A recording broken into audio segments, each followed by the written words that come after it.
Hello and welcome to my first video.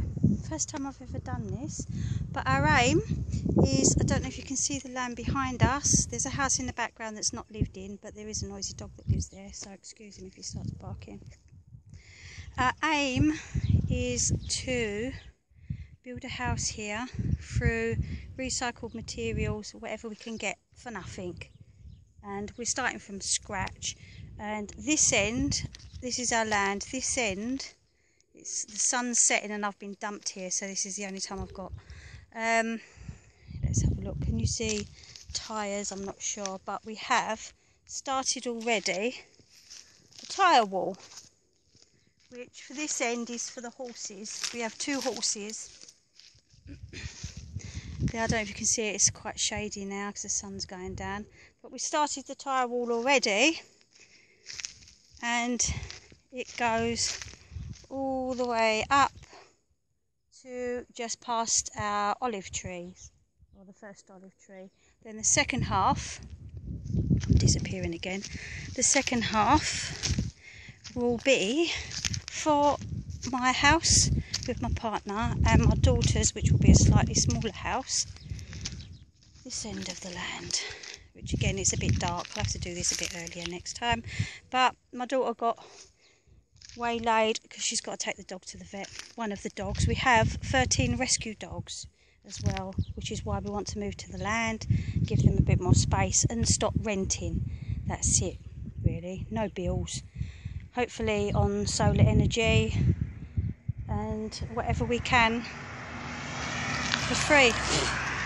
There's loads of these tiny little flies because the farmers are cutting all the grass, and we are actually, there's nothing. We do have a main road, but as you can see there is nothing on that main road, hardly any traffic at all. Maybe once half an hour a car will go by. This is the rush hour. Welcome to the rush hour. It's about 7 o'clock. It's still hot. This is why I've come late. It's about 30 degrees at the moment here in North Cyprus. It's beautiful. The mountains are in the background, the Kyrenia mountain range, and the sea is not far, somewhere behind me. A tyre. These go like bricks. One sort of like that, in staggered. It's not wonderfully even, but it's not. We're not building a house with these tyres. We're just building a wall to keep the horses in. It's safe. It's better than the mesh fencing, because the horses do get their feet in it and end up pulling it down or going with it. And there is a main road down below, and it's a dangerous drop. And the safest thing is the rubber tyres. And obviously we're recycling. There goes traffic. We're recycling. So, right, my tyre is now in place. Oh God, it's so dark. My tyre is now in place. Maybe I should do it this way. Yeah. Tyre. Just about see that, can't you? Right, I usually put plastic in. It's not necessarily, but we've got a shop nearby. Saying that, in our local village, just behind us, there is no shops, there's no school. Basically, it's just half a dozen houses, and that's it, nothing. So our nearest shop is down the main road where the petrol garage is. So I'm going to fill up the bottom with loads of bits of plastic, which has just come off of the boxes of usually drink bottles. That just gives me a bit of extra time before the cardboard starts rotting, before I actually do the adobe around the tyres. Now I have cardboard, which is really strong cardboard, which will need a good bloody pounding. There you go. One of these boxes, which I'm going to have to bash in half with a shovel to actually get it in half. I'm just going to stab it. You can always think of someone you don't really like. There you go. And rip it in half, because it's too big to fit inside the tyre. Now what you want is a couple of layers at least. This is really thick card, really tough. If it's like crisp boxes, I would use 3 layers. And just making sure that the inside of the tyre is just completely covered in wood. I'm going to have to do it with 2 hands because this is really tough. Back over there. Sometimes I need a shovel to do this, to get it in with this cardboard. It's more like wood.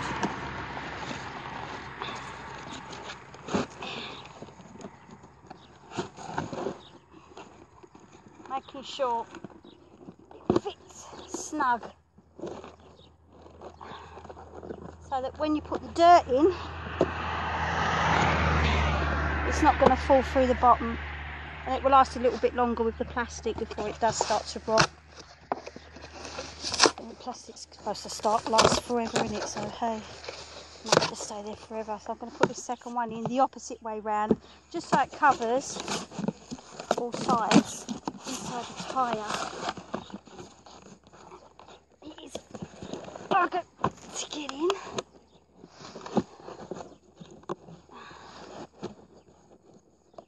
Yep, see, difficult is trying to bend it.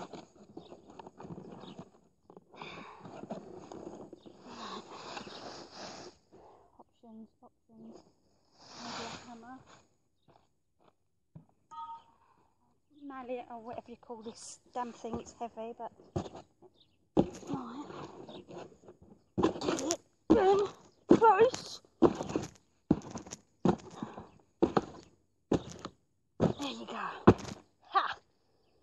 Don't beat me. Right, just make sure it's level. I'm not using anything fandango, nothing to measure it properly. If it looks alright, it's going on. I'm not fussy anymore. I was at first, but I don't care anymore. I just want to get this damn wall up and get us on here. So, right, phase 1 is done. So I'm going to fill up the bottom with loads of bits of plastic which has just come off of the boxes, usually drink bottles. That just gives me a bit of extra time before the cardboard starts rotting, before I actually do the adobe around the tyres. Now I have cardboard, which is really strong cardboard, which will need a good bloody pounding. There you go. One of these boxes, which I'm going to have to bash in half with a shovel to actually get it in half. I'm just going to stab it. You can always think of someone you don't really like. There you go. And rip it in half because it's too big to fit inside the tyre. Now what you want is a couple of layers at least. This is really thick card, really tough. If it's like crisp boxes, I would use 3 layers. And just making sure that the inside of the tyre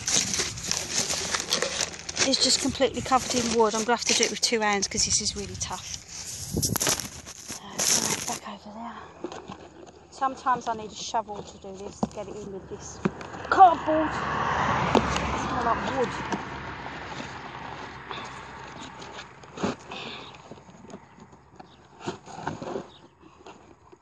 Making sure it fits snug, so that when you put the dirt in, it's not going to fall through the bottom, and it will last a little bit longer with the plastic before it does start to rot. And the plastic's supposed to last forever, isn't it? So hey, it might just stay there forever. So I'm going to put this second one in the opposite way round, just so it covers all sides inside the tyre. It is bugger to get in.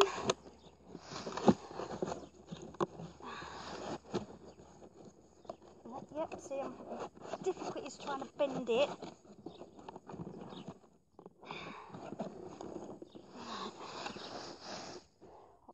Options.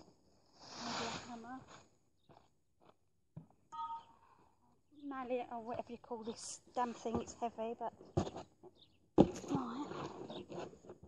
Get it in close. There you go.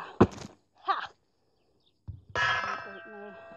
Right, just make sure it's level. I'm not using anything fandango. Nothing to measure it properly. If it looks alright, it's going on. I'm not fussy anymore. I was at first, but I don't care anymore. I just want to get this damn wall up and get us on here. So, right, phase 1 is done. So, phase 2 is getting some earth from anywhere on the land because it's plentiful. I've been using the back end because it's higher at the back.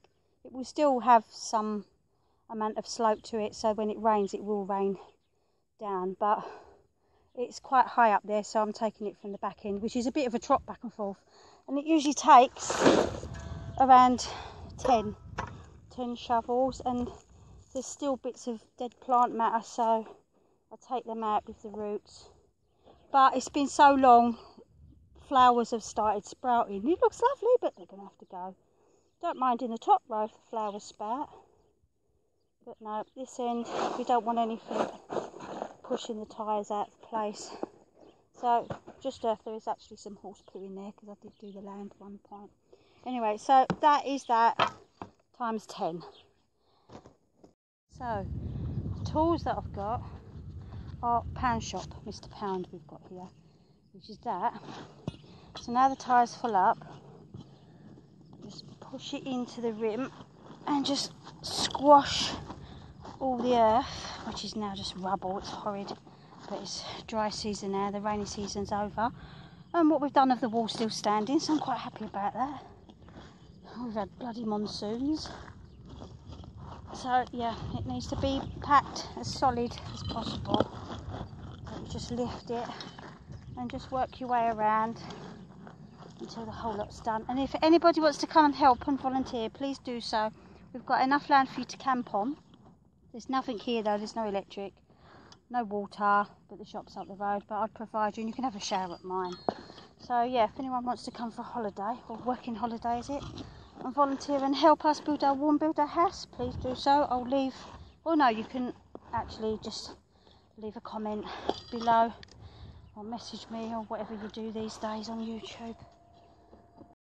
So the main reason, apart from the dogs, but the main reason we're doing this, trying to do it on a lemonade budget as I call it, is because we have effing money, because we were robbed by builders that took all our life savings, our pension, whatever, so we were left with nothing. So no, we weren't eco-friendly or anything really before, but it has changed our lives, and I'm glad it has, because now I can build a bigger house how I want it, design it how I want it, which I've done already, and live the way we want, which is more or less off grid. We'll be growing our own vegetables. Don't like chickens really, don't do chickens, but we always get free eggs from the neighbours, and we trade. I don't always buy stuff. If the horses need food, I trade with others with other stuff. I do artwork, sell stuff, we do events, any way we can to make a few quid really. I might be auctioning off one of my paintings, maybe raffling it, some of my artwork to make a bit of money, so we can afford to feed the dogs and take them to the vets and do the necessary. So we're from the East End of London, and we came out here to get away from the rat race and the council tax bills and this bill and that bill, and working 24/7 and getting shit out of life. And so far it's lovely. Okay, I'm done. I'm knackered. No sign of Charlie, so my daughter, so I'm going to start walking home, which it's quite a long walk, but I'm sure she'll come when I'm about halfway. It's getting dark now and I'm knackered, so second time over and out, and see you again soon.